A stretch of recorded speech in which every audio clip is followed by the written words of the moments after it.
President Trump is suggesting there is a link between Tylenol use in pregnant women and autism, but many doctors are refuting the claim.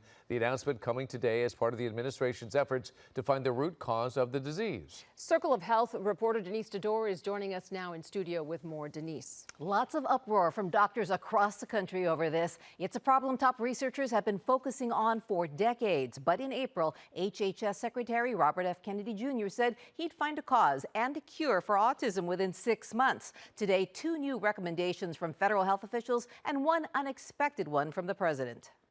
The Trump administration with a big announcement. One common medication may be linked to autism. Don't take Tylenol if you're pregnant, and don't give Tylenol to your child when he's born or she's born. Don't give it.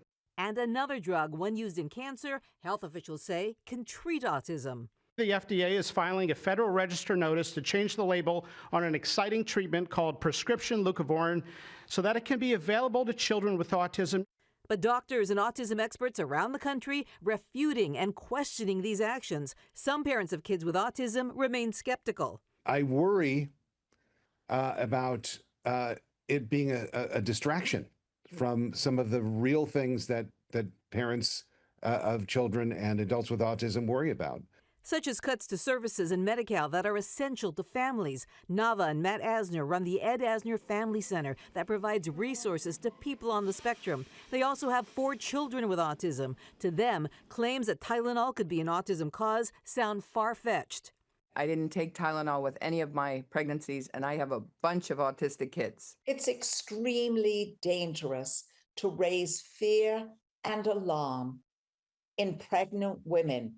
Following the briefing, the American College of OBGYNs affirmed the safety and benefits of acetaminophen during pregnancy, saying it is highly unsettling that our federal health agencies are willing to make an announcement that will affect the health and well-being of millions of people without the backing of reliable data. As for the possible use of the cancer drug leucovorin as an autism treatment, small, limited studies have seen it can reduce seizures and improve speech in some individuals. Yet many doctors tell us the research isn't ready for prime time. We need to do large-scale randomized trials before we can say with any certainty that this is a treatment that autistic children should receive. In seemingly unrehearsed moments, President Trump linked childhood immunization to autism. He made several remarks urging new parents to separate and space out the measles, mumps, rubella, chickenpox, and hepatitis B vaccines, advice completely contrary to what the American Academy of Pediatrics recommends. If you do each shot separately, not put together. So an MMR, go out and do it separately. Parent advocates like the Asners urge families to follow what their doctors advise and to not fall for false hope. It's not something that someone's going to look at for 6 months and all of a sudden have the answer to everything. I agree with that.